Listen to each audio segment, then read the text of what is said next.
Today I'm going to tell you about a book that I just finished and is, I think, the best thing I've read so far this year.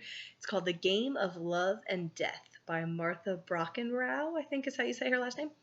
And it is fantastic. The story opens with Love and Death sitting in, I think, a cafe somewhere, and they're choosing their players. And the game, or the narration kind of goes backwards in time and lists out all their players from the past. Ultimately, what happens is love chooses one person and death chooses another, and the two are destined to love one another, but their love, unless love wins the game, their love will end in death.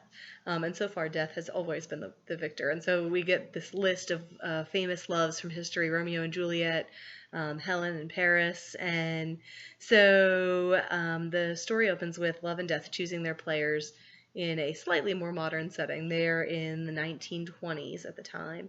And love chooses a privileged young white boy who ends up facing some tragedy in life, and his parents both end up, and his sister, they end up dying, and he lives with a wealthy friend of his and their family, and he's also kind of set to inherit this family, the father's newspaper. He and his friend work for the newspaper or for the father. And Death chooses a young African American girl who, as she grows, ends up having to drop out of high school and work in the club that she's a part owner of. She's a jazz singer, but she also works to fly planes.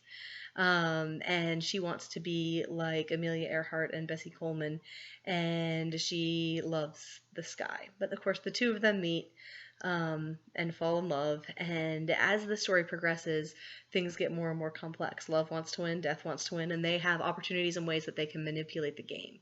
And so they're characters throughout the whole story as we see who will win in the end. Is it love or death? And it is brilliant. And of all the characters in the story, I think the one that I found the most compelling was Death herself. She was a really interesting, really complex, and really well developed character. So I could not stop reading this one. This was like a can't put it down kind of book. So I highly recommend The Game of Love and Death. You should definitely check it out.